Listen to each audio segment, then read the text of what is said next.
Welcome to the Tom's River Show. Pat O'Melia here. You be a concerned Tom's River resident. That's why I do the show. Also, I get to drink coffee when I do it, which I made myself.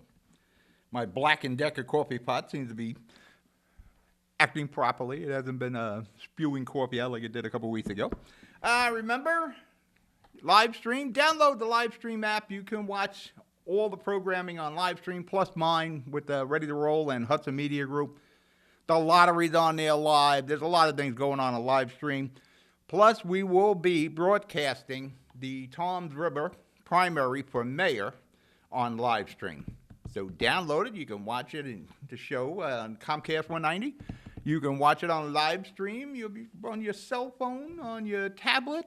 I don't know why I'm holding this remote. Your computer. Anywhere, you can be sitting on the beach in Seaside Heights with your smartphone or your tablet watching it. We'll be on Facebook, we'll be on YouTube, Twitter. Actually, I noticed Twitter's putting a lot of film clips on there. I got to speak to our gang in the Hudson Media Studio to find out should we be these little thumbnail videos. Speaking of Twitter, the mayor of Bricktown, excuse me, Mayor Ducey got into a bit of a problem with Twitter over a complaint about Orthodox Jews and Hasidic Jews using the parks in Brick. And some idiot tweeted to the mayor that, how can we stop this? And the mayor, just with a general response, if, you have a problem, we have our security people in place. Let's call the security people and they'll handle it. Not that he was saying, we'll handle these Jews. He was just saying in general, if you have an issue in the parks, call the security people. That's why we have this special task force there. Nothing anti-Semitic at all with Mayor Ducey. But with Twitter, the Twitter sphere blew up. And they interpret everything in the most negative way possible. That's why somewhere along the line, social media, the Twitter sphere, and all these comments, these anonymous comments, will come to a stop. One way to stop it is just don't pay mind to it. And you see a lot of celebrities ridding themselves of their Twitter, their Instagram. And if you were made to use your real name on Twitter or in any of these comment sections, boy, would things be different. But you're allowed to use these, handles, and you get to post with impurity now I'm losing the word. Impunity. Shouldn't be. Your freedom of speech, fine, but put your name to it. Union City, my buddy, the mayor of Union City, Brian Sacken, state senator, wants to put through an ordinance, it's up for vote for that matter today, requiring alcohol establishments, and Brian has ridden Union City of quite a few alcohol establishments. Well, they create alcoholics. He's got rid of a lot of bars, not the old transfer station from our youth. You would have these cameras outside recording what goes on outside the liquor stores and the bars, and you'd have to hold the footage for like 60 days, and you have to pay for it yourself. The town has a lot of CCTV. Brian wants more security. Brian had his way. There would be no booze in Union City. District Command, we just did a show for JCPD, District Command, and they were talking about the importance of the Ring doorbells and the Arlos and registering those cameras with the police. They really rely on it, and hopefully you'll get to see the District Command will be on our website so you can watch it, even though it's Jersey City. But, what goes in Jersey City fits in Tom's River. All right, we're going to break for commercial. You're watching the Tom's River Show. We'll be right back. Burns Brothers Memorials, Monuments, and Markers, 787 Tunley Avenue, Jersey City. Hudson County's only monument maker, serving all faiths and cemeteries. Design, studio, and large inventory on site. Cemetery inscriptions and custom orders welcome. Burns Brothers Memorials, Monuments, and Markers, 787 Tunley Avenue, just south of Secaucus Road. Craftsmanship that will last for all eternity. Burns Brothers, Jersey City, Albert H. Hopper, North Arlington. Visit us on the net. It takes more than a state-of-the-art medical facility to make a great hospital. It takes a team of dedicated medical professionals. That's the Jersey City Medical Center, Hudson County's #1 hospital. Medical teams consisting of New Jersey's top doctors, Magnet Award-winning nurses, and accomplished hospital associates, all committed to your good health. That's what you have at the Jersey City Medical Center. Make Hudson County's #1 hospital your first choice. Visit us on the web at barnabashealth.org. We're back, Tom's River Show. Pat O'Melia here. You concerned Tom's River residents, Eastside Heights residents? You know, I just seen Avengers Endgame. I want to do a little bit on this. Big Marvel fan, MCU, all that stuff. Well, I've seen all the movies, all the MCU movies. Bit of a letdown, a little underwhelmed with Endgame. But it's definitely a movie you have to see a few times. It's 3 hours in length. 3 hours, 58 seconds. Just say 3 hours. You definitely have to see this a few times because they're ending the arc of all 22 MCU movies. And it's kind of like going back to my wrestling days. WrestleMania ended all feuds and would start new feuds and new arcs and all that. And that's what this movie did. It ended a lot of arcs. You got to see it. I don't want to give any spoilers here. I predicted it would do $1 billion in a month. It did $1 billion in its opening weekend. Incredible. Millions upon millions of people worldwide went to see Avengers Endgame. Now I can watch YouTube again because I was staying away from YouTube for the spoilers, Snapchat. I seen one clip. I'm going through YouTube and I seen Captain America. I won't even say it. I don't want to ruin it for you. Go see Endgame Bliss. It's going to be the #1 movie for the next 3 or 4 weeks. And it's funny how as I always pay attention to the movie take, and Captain Marvel was #2 at 8 million, and I think it was like 300 million for Endgame domestically. George Gilmore is out as the head of the Ocean County GOP, the Ocean County Republican Party. And say what you want about George, he did an excellent job.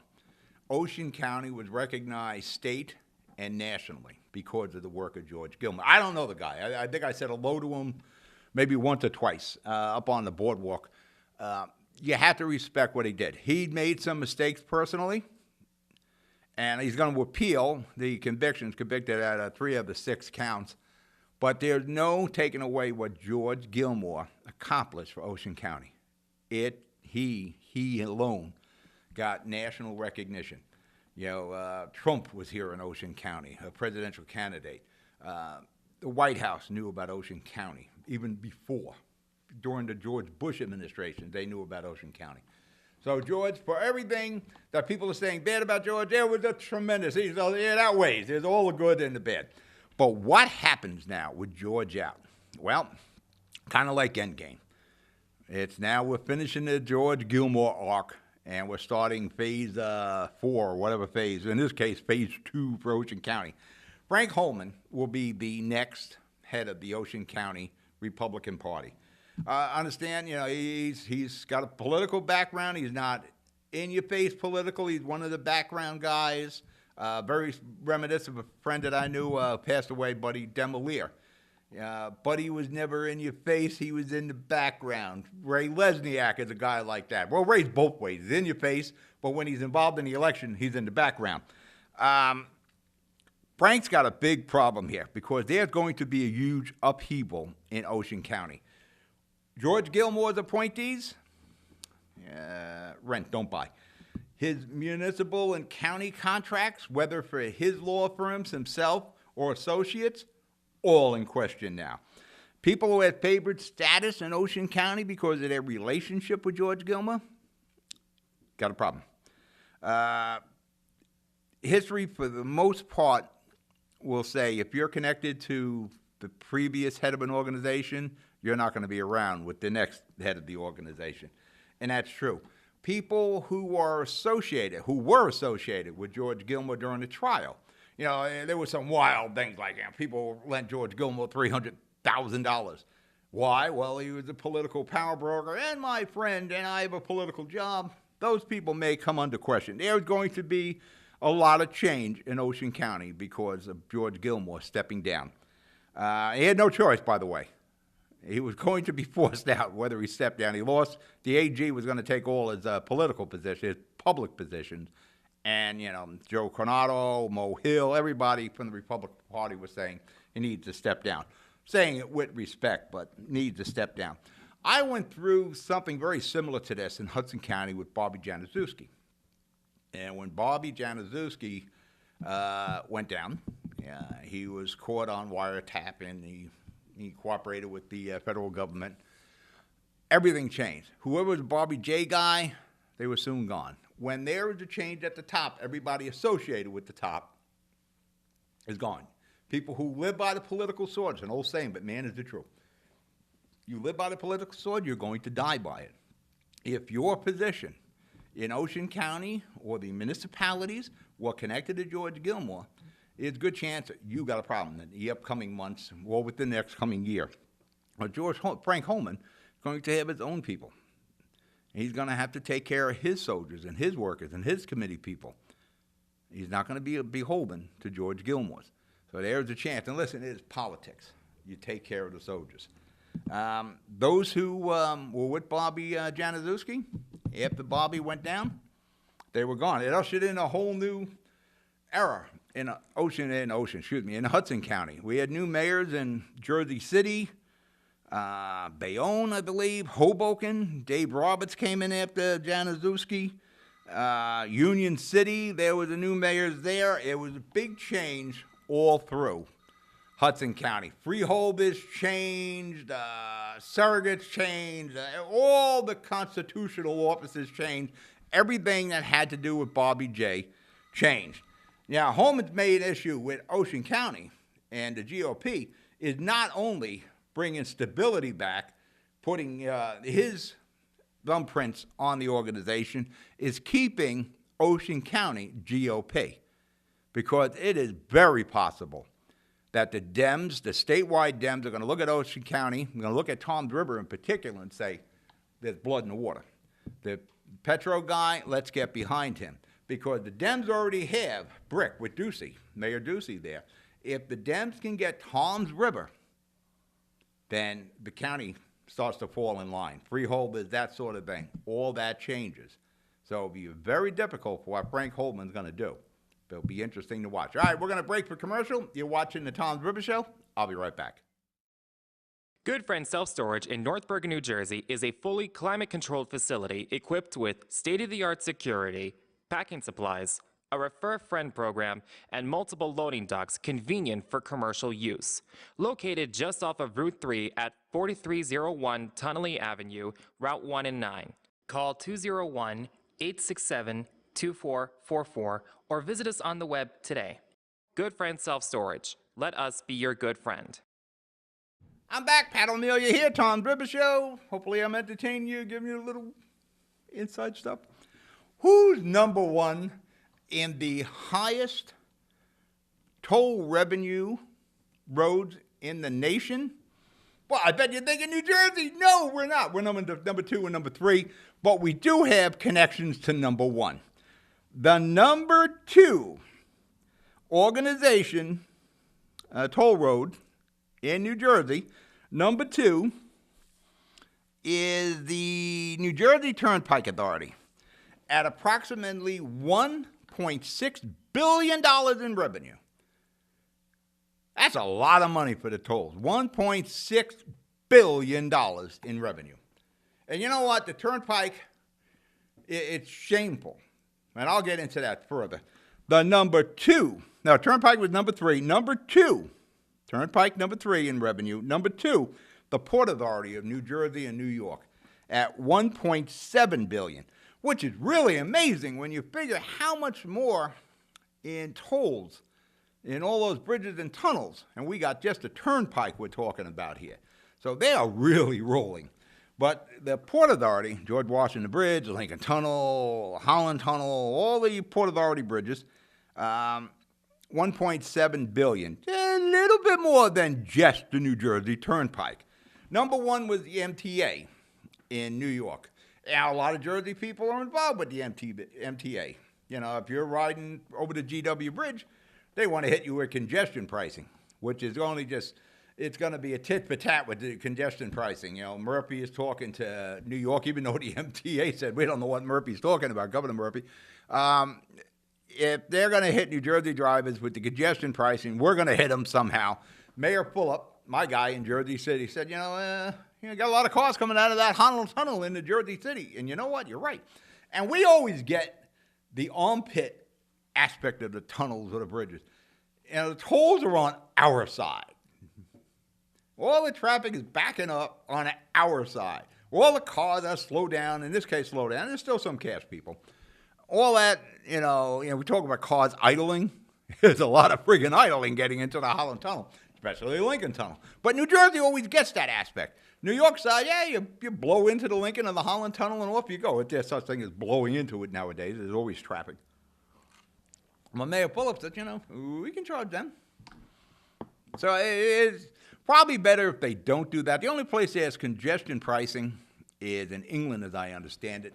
But yeah, it's amazing, the bicyclist people, the bike enthusiasts, they're like, yeah, we have congestion pricing. A very minute percentage of New Jersey people bike to work. And minute isn't even declaring the small amount of people that do. And we're all running around, bike paths and protected bike lanes. It's as if we never rode bikes before. I rode bikes when I was a kid in Jersey City, the same city that's constantly talking about protected bike lane. We made it. Well, you know what? Not only did I make it, all my friends made it. All the guys I knew rode bikes in Jersey City. We all made it, and there was no protected bike lanes. But, when you look at the tolls, and this is Jersey, most of this Jersey money, there are people who take the turnpike, of course, and the Port Authority who aren't Jersey is truckers that go through, of course, people coming to visit the Jersey Shore. And the more it gets expensive, the more it bites us on the butt, especially in the shore areas. If the tolls are steep and the fuel is steep, maybe you don't take that ride to Point Pleasant or Seaside Heights. And that's a problem, because tourism is a big part of our budget. And the problem is, with New Jersey Turnpike Authority and the Port Authority, they're both awful. And it's a shame because they weren't that way in the past. Like the New Jersey Turnpike. I grew up on the New Jersey Turnpike. In my entire working life, pretty much, I've been on the Turnpike. When I managed trailer repair shops for the Transamerica Corporation, it was in Piscataway, New Jersey. When I was in business for myself, repairing tractor trailers, it was in Bridgewater, New Jersey. And I commuted from Jersey City. So I took the Turnpike, 287, either Piscataway, 529 Dunellen, or down to Bridgewater. But I was on the Turnpike 5, 6, 7 days a week. And there was a time, no matter what the weather was on the New Jersey Turnpike, I don't care what was going on, Turnpike was open and passable. I mean, if there was a blizzard, there was blacktop on the New Jersey Turnpike. I remember whether I was leaving Piscataway, for all the years I worked in Piscataway or Bridgewater, I knew if I can get past 287 to the Turnpike, I was home. Because I knew the Turnpike was going to get me to 15E in Jersey City. And from there, I would get my way home. And you know what? In Jersey City, our DPW guys always did a good job. We could get through. To this day, and Orrin Dabney is no longer with DPW. Pat Stromato's done a pretty good job. I remember all these blizzards in Jersey City, we got through. We got hit with a foot of snow. We got hit on Tuesday. Tuesday was a little iffy. Wednesday, we were out. We were up and going. Mayor Fulop would have people pick up the snow on the made roads. We were done. New Jersey Turnpike now is pothole riddled. And if there isn't potholes there, there's road repairs that are poorly done. You got bad pavement, you got potholes, and the bridges on the Turnpike are constantly under repair. And for this, we pay a toll. I'm on the New Jersey Turnpike, again, this was the road at one time. I'm on a Turnpike now that is maintained worse than Route 109 or Route 35. And I'm paying a toll for this. The Port Authority, at one time, they were the go-to agency. Like when the World Trade Center was built in the 60s, New York and New Jersey knew we had to get the Port Authority involved to get it done right, get it done on budget. And they built the World Trade Center, the Twin Towers. And they got New Jersey in here, and they ruined Jersey City because we got the PATH building there, and it ruined all our retail. It took the buses off the street and put them underground, and that killed the retail there. We should probably never have done that. But the Port Authority took over the tubes, and that became the PATH, and they knew how to make everything work. And from there on, as politics and government got more and more involved in the New Jersey Turnpike and the Port Authority, things went bad. And they are about as low as they get. Governor Murphy, he's looking at New Jersey Transit. Hey, Gov, you got a problem in New Jersey Turnpike, and you got a real problem on the Port Authority. All right, we're going to break the commercial. You're watching the Tom's River Show. I'll be right back. Rama Jewelers, located in the Lyndhurst Shopping Center at 413 Valley Brook Avenue, Lyndhurst. Come for all your jeweler needs at Rama Jewelers, where you will find a fine selection of necklaces, earrings, rings, and bracelets. Choose from one of our complete sets, our many signature items, or find the perfect engagement ring. Come on down. That's Rama Jewelers at 413 Valley Brook Ave, Lyndhurst. Call 201-939-5784 or visit us online today. Newport, the luxury waterfront community on the Hudson River, offers the quality of life you deserve in 10 high-rise rental towers with amenities such as the on-site Newport Path subway, light rail and ferry service, Newport Town Square, 3 playgrounds, dog run, upscale restaurants, retail giants like Sears, JCPenney, Macy's, and Target. Morton Williams Supermarket is just outside your front door. A health and fitness club, spa, skating rink, and medical facilities are also on site. NewportNJ.com. Enjoy the New York skyline from Newport Town Square. Manhattan is just one path stop away or quick ride through the Holland Tunnel. Nursery and private elementary schools all on site. 12-screen movie theater at the Newport Center Mall. Want to visit Newport? Stay at the Westin or Marriott Hotel. Go to NewportNJ.com for details. Newport has luxurious towers, great restaurants, shopping, New York skyline views, schools, playgrounds, a marina and yacht club, gym, spa, fine wine, fine living. It's incredible. It's you. NewportNJ.com. Newport, live like you want. We're back. Tom's River Show. Me here, Pat O'Neill. You there. Whatever your name is. Enjoy the show. Smoking on the beach. If you're a smoker, I kind of have sympathy for you, at least empathy. Because I was a smoker for many, many, many years. There was a time I had 3-pack a day habit. And then I cold turkeyed it. And it's amazing when people say, how'd you quit smoking? I stopped. But there was a reason I stopped. You couldn't smoke anymore. And they kept closing the bars in Jersey City. They would close the bars and move the license to downtown Jersey City. It got to the point where there was no neighborhood bars. And if you can't smoke, you can't drink, in my opinion. There's no way I'm going to sit in a bar and not be able to smoke. And going outside wasn't the answer for me. Smoking on the beach, with the exception of Wildwood Crest, you can't do that anymore. In Wildwood Crest, they haven't 100% said you can smoke on the beach. They'll probably turn on that. And smokers have no one to blame but themselves. Again, ex-smoker here. And I'm not one of those guys, well, I quit and everybody should quit. I don't care if you smoke. You can smoke around me all you want. Secondhand smoke doesn't bother me. I grew up with secondhand smoke. I was a smoker. And the secondhand smoke argument never bought into that. But the problem with smokers is how they discarded their cigarette butts. And I see it on the boardwalk and seaside and on the beach. Now, when I was a smoker and on the boardwalk and seaside, I would kill the cigarette, curl it up, make sure it was out, and I would throw it in the Coca-Cola garbage cans. I must have been the only effing person that did that. Because if you walked along the boardwalk, you'd see all the cigarettes in the crevices, some what? Probably could say that on cable. Burying the cigarette in the sand on the beach is not burying the cigarette. It's not like it's gone forever, because in the seaside, Billy Ramboli and his crew was just shaking that beach every day. They're dragging the beach, making it nice and clean and smooth for the next day. So they would pick up all these butts. Smokers did this to themselves. Because the majority, I'm not even saying, well, there's only a few. I'm going to say it's more than a few, because the streets are littered with the cigarette butts. As less and less people smoke, you don't see it as much. I remember smokeless sections in restaurants, which some of it was comical, because I'd be like in booth 8 as a smoker, and booth 9 was the smokeless section. It's just the back of the chair, the difference between us. So that really didn't work.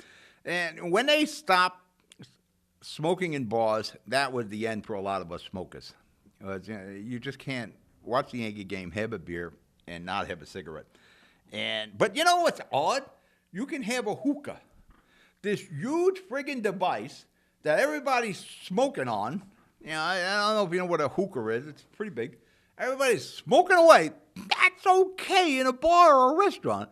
But I'm sitting there with a Winston, or the last cigarette I smoked with Merritt's. That's not. What the hell is the logic in this? The hookah's okay. This thing is belching smoke, and I can't have a cigarette. But, That's how New Jersey is. There is no group that is pushed around more than smokers, but you earned it. And it's hard for people to get behind the smokers in the fight, even though there's a lot of tax revenue involved in smoking. You want to know why taxes go up a lot? Well, as people are smoking. And a pack of cigarettes, a lot of tax money in there. But cigarettes and smokers, they get pushed around constantly, but you earned it. Because you flicked the cigarette out of the car, you buried it in the beach, you threw it on the boardwalk. The world was your ashtray. And eventually, it came back and bit you on the ass. I had transferred 8mm and 16mm tapes from my family from the 50s and the 60s and the 70s. And it was amazing to see how many people, again, ex-smoker, and I don't care if you smoke, you could smoke in my car for all I care. It doesn't bother me in the least bit. How many people smoked and how many people didn't dump an ashtray, actually. In all the pictures I converted, all that film, if there was a group, everybody had a cigarette, and every ashtray was like, needed to be dumped 2 days ago. It was incredible how many people used to smoke and how many people smoke now. But the smokers brought this on themselves. You know, you did it. Now you got people with the vapes. You know, the electronic cigarettes. This guy, Harvey Smith, former mayor of Jersey City, state senator. We're at a Christmas party one time, and he comes in. It was the first time I seen a Bluetooth earpiece. And this guy, Ronnie Manzo, looks at Harvey Smith and goes, "What are you, an Android? Get the damn thing out of your ear." Now you see these people with the robot cigarette, and they got the piece in the ear. And I always think of Ronnie Manzo with the, what are you, an Android? But let me tell you some of the other things that are banned on the beaches now. I'm going to talk particularly Seaside Heights. In Seaside Heights, you can't have the e-cigarettes. Not sure why. I guess it's just a general ban on smoking. Nobody's going to crush out the e-cigarettes, because I understand you refill those, because there's vape shops opening up all over the place. And vaporizers are barred and banned from the beaches of Seaside Heights. Not sure why you would have a vaporizer on the beach, but they're banned. Umbrellas greater than 8 feet in diameter. Also, you got to learn how to moor them onto the beach, because last year we had a couple situations where the beach umbrella went right through someone's foot. Baby tents, no larger than 36 inches by 36 inches by 36 inches deep. I guess that's what it is, just a baby tent. Now, some people had like the harem tents on the beaches, these huge things. You know, why be on the beach and get sun if you have this monstrous 10 by 10 foot tent with you? Warming trays. I have to ask Mayor Boz what the deal with it. Warming trays, serving trays, pots and pans. Now, how much cooking are you doing on the boardwalk? You know, I could say no barbecuing. Warming trays, serving trays. You're not allowed to have tables, stands, and boards, or any equipment used as a table. Don't try to have some folding table or the metal ones with the little legs. No tables, anything that could pass as a table. Not on our boardwalk beach. Coolers larger than 24 inches long? No way. Greater than 36 quarts capacity? No way. Canopy style shades larger than 10 by 10. Well, I just talked about that. They're not allowed. But you know what? I'm out of time. All those things are barred in Seaside Heights to make it. And also, I know loud music is barred also. You be good. You be safe. I'll talk to you next week. Good night.